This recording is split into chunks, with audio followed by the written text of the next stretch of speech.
एक समय की बात है। सीतापुर नाम के गांव में राजू नाम का एक आदमी अपनी पत्नी मीरा और दो बेटियां शालू और राधा के साथ रहता था।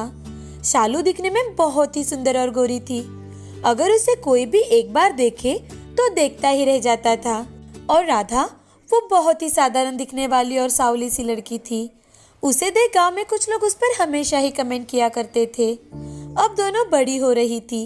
एक दिन राजू अपनी पत्नी मीरा से कहता है कि मीरा, मैं सोच रहा था कि अब हमें अपनी बच्चियों को आगे की पढ़ाई के लिए शहर भेज देना चाहिए। शहर में दोनों बच्चियां साथ में रहेंगी और साथ में पढ़ाई भी कर लेगी। हाँ बिल्कुल, मुझे भी ऐसे ही लगता है कि हमारी बेटियां पढ़ लिख कर बहुत बड़ी अफसर बने, उनकी लाइफ अच्छे से सेट हो जाए।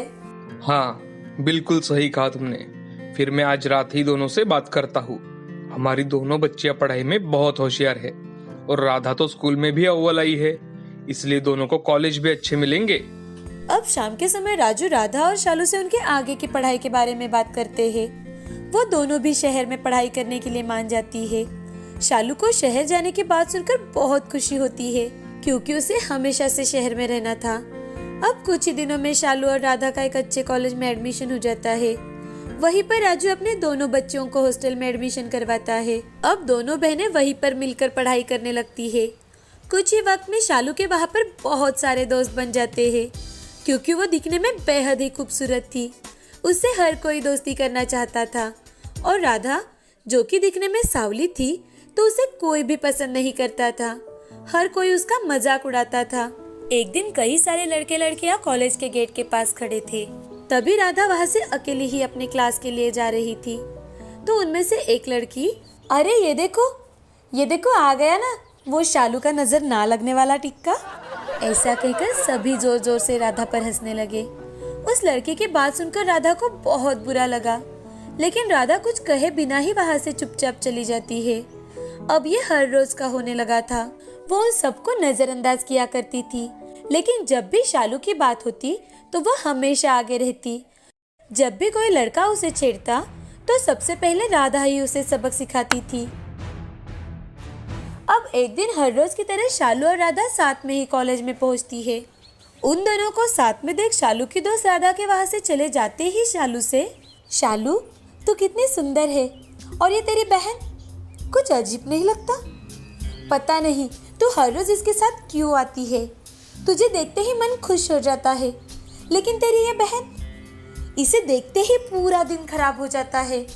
अब हर रोज कोई ना कोई शालू को राधा के बारे में ऐसे ही बोलने लगे और शालू की बहुत तारीफ करने लगे।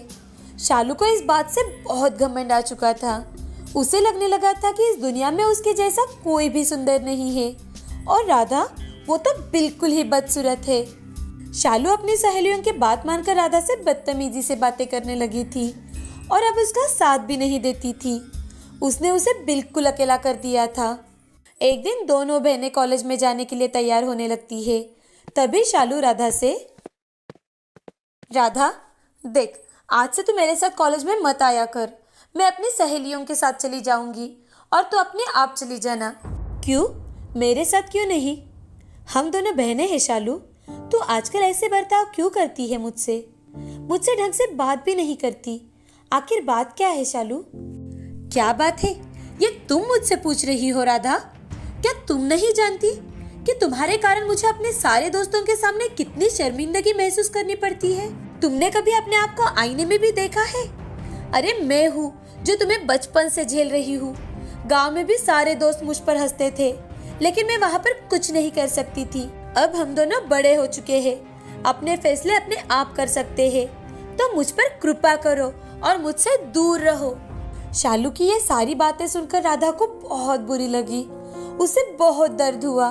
वो रोने लगी और रोते रोते अपने बिस्तर पर लेट गई।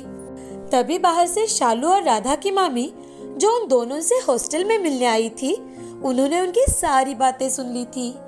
जैसे ही शालू बाहर निकली, उसने अपनी मामी की ओर देखा और मामी से, अरे मामी जी, आप कब आई? हमें तो पता ही नहीं चला। जब तुम राधा से बड़ी ही बदतमीजी से बातें कर रही थी, तभी मैं यहाँ पर आई हूँ। मैंने तुम दोनों की सारी बातें सुन ली है। चलो शालू, मुझे तुम्हें कुछ जरूरी बात बतानी है। लेकिन मामी जी, मेरा तो कॉलेज का वक्त हो चुका है। मेरी सारी सहेलियां मेरा इंतजार कर रही होंगी।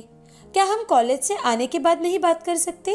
अच्छा, तो तुम्हारी जिंदगी से भी ज्यादा जरूरी तुम्हारी सहेलियां है तुम्हें। ठीक है, जब तुम्हें वक्त मिलेगा तब हम बात करेंगे। शालू को मामी जी के कहने का मतलब समझ में ही नहीं आया, तो वो अपनी मामी से जिंदगी से ज्यादा जरूरी? आपका कहने का क्या मतलब है मामी जी? अगर तुम जानना चाहती हो तो अभी के अभी मेरे साथ चलो। मैं यहाँ पर तुम्हें सारी बातें नहीं बता सकती जो तुम्हारे माता पिता ने बचपन से तुमसे छुपा कर रखी है। आप सब कुछ क्या कह रही है, मुझे कुछ भी समझ में नहीं आ रहा मामी जी। अब मामी और शालू हॉस्टल से बाहर निकलते हैं और एक छोटे से होटल में जाकर बैठते हैं, जहाँ पर मामी जी शालू को सारी बात बताना शुरू करती है। शालू, हमने ये कसम ली थी कि हम जिंदगी भर तुम्हें ये बात पता नहीं चलने देंगे, लेकिन आज जिस तरह से तुम राधा से बात कर रही थी उसे देखकर मैं वो कसम तोड़ रही हूँ और तुम्हें सारी बात बता रही हूँ। सुनो, क्या तुम जानती हो तुम कौन हो? मामी जी, आपका कहने का मतलब क्या है? मैं कौन हूँ?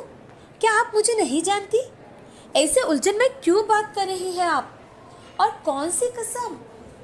शालू, तुम राजू और मीरा की असली बेटी नहीं हो। राधा जब 2 साल की थी तब राजू और मीरा उसे लेकर गार्डन में घूमने गए थे। उस दिन तुम उन दोनों को एक कूड़ेदान के पास पड़ी रोते हुए मिली थी। उन्होंने तुम्हारे माता पिता को ढूंढने की बहुत कोशिश की, लेकिन बाद में पता चला कि तुम्हें तुम्हारे अपनी माँ ने ही कूड़ेदान में डाल दिया था। राजू और मीरा ने उसी वक्त सोच लिया कि वो राधा के साथ तुम्हारी भी परवरिश करेंगे और इसीलिए उन्होंने खुद की अपनी दूसरी संतान नहीं होने दी और तुम्हें ही अपनी खुद की बेटी जैसा प्यार दिया। कभी ये महसूस ही नहीं होने दिया कि तुम उनकी लड़की नहीं हो, तुम उनकी बच्ची नहीं हो। और तुम आज राधा से कितनी बदतमीजी से बात कर रही थी।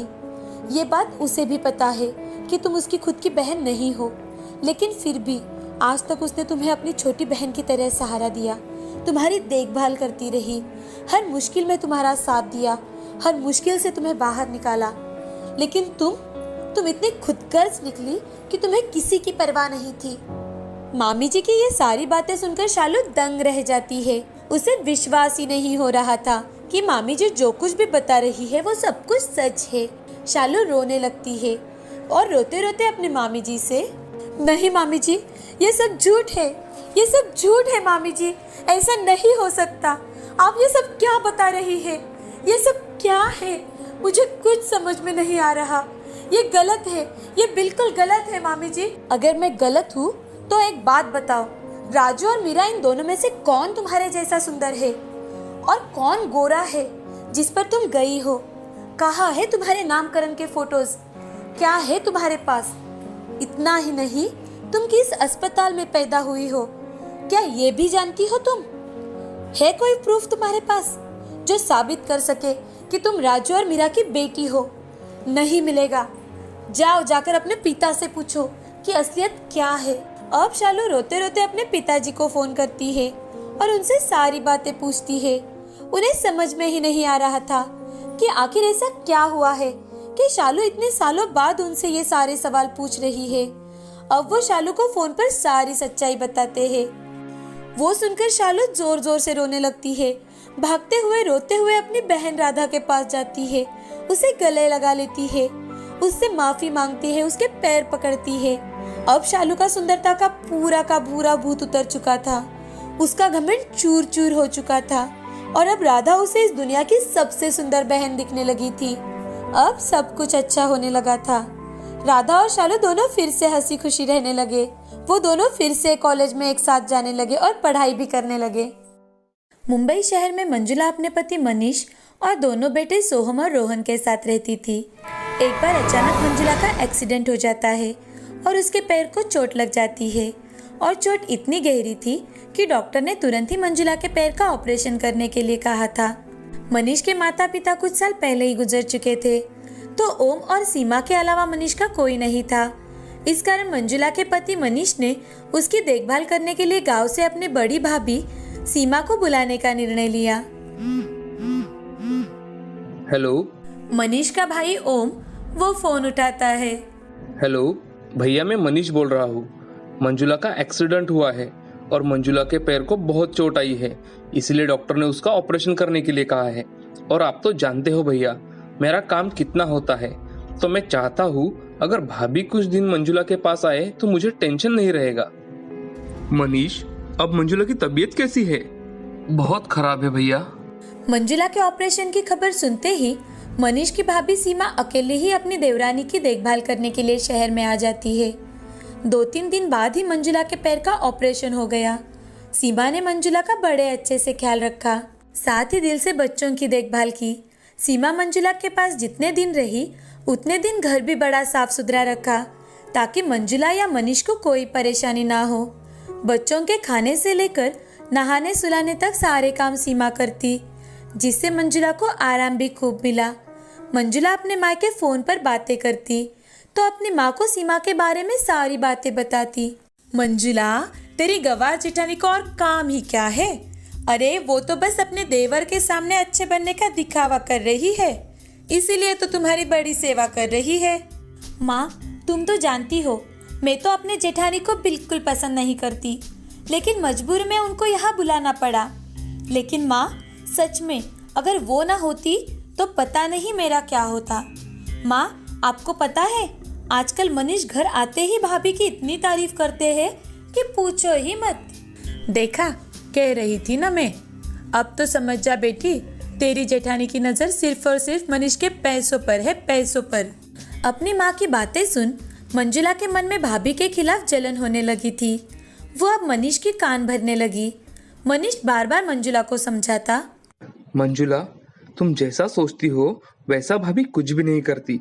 वो तो अपने सारे काम मन लगा कर करती है। और हाँ, भैया भाभी को कोई लालच नहीं है। वो ये सब मेरे पैसे के लिए नहीं कर रहे। आज मैं जो कुछ हूँ उन्हीं के बदौलत हूँ। माँ पिताजी के जाने के बाद भाभी ने मुझे अपने बेटे की तरह पाला है। घर के हालत इतने अच्छे नहीं थे, लेकिन फिर भी भाभी के जिद के कारण मुझे भैया भाभी ने शहर में इंजीनियरिंग की पढ़ाई करने के लिए भेज दिया था।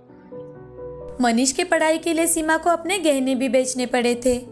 जब सीमा छोटी थी तभी उनके माता पिता का देहांत हो चुका था, तो उनके मामा जी ने ही उनकी परवरिश की थी, उन्हें पाला पोसा, उनकी शादी करवाई।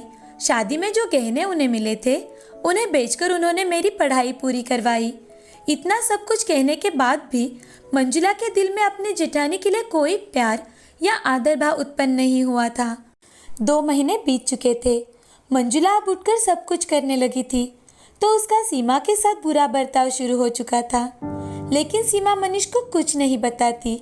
अब सीमा अपने गांव वापस जाने की तैयारी करती है। मनीष, मुझे यहाँ आए बहुत दिन बीत चुके हैं। अब मैं घर वापस जाना चाहती हूँ। वहाँ पर बच्चे भी मेरी राह देख रहे हैं, तो मेरा टिकट करवा देना। भाभी, आप कुछ दिन और रुकती तो बहुत अच्छा लगता। नहीं मनीष, अब नहीं। हम सब फिर वापस मिलने आएंगे। सीमा अपने गांव वापस लौट जाती है। मंजुला को हमेशा से ही मनीष इंजीनियर होने और खुद भी पैसे वाले घर से होने का बड़ा घमंड था। अब मंजुला ने ठीक 8 महीने बाद अपने बेटे के जन्मदिन को खूब धूमधाम से मनाने का प्रोग्राम बना लिया था। अपने सारे दोस्तों, रिश्तेदारों को मंजुला ने निमंत्रण भेजा, लेकिन अपने जेठानी को जानबूझकर निमंत्रण नहीं भेजा। लेकिन फिर भी जन्मदिन के ठीक 1 दिन पहले ही जेठानी सहपरिवार मंजुला के घर आ पहुंची। इन लोगों को जन्मदिन पर किसने बुलाया? मैंने तो इनको निमंत्रण ही नहीं दिया था, तो ये यहाँ कैसे आ गए? मंजुला को बहुत गुस्सा आ जाता है। मैंने बुलाया है, मैंने टिकट निकालकर उन्हें यहाँ बुलाया है। बहुत आग्रह करने के बाद भैया भाभी आने के लिए तैयार हुए हैं। अगले दिन शाम के समय सारे मेहमान आने लगे और मंजुला के बेटे के लिए तोहफों का ढेर लग चुका था। सीमा ने अपने लाए हुए उपहार मंजुला के कमरे में रख दिए और बाहर चली गई। बाहर जाकर मेहमानों की खातिरदारी करने लगी। मनीष अपने सारे दोस्तों को अपने भैया भाभी से मिलवाता है।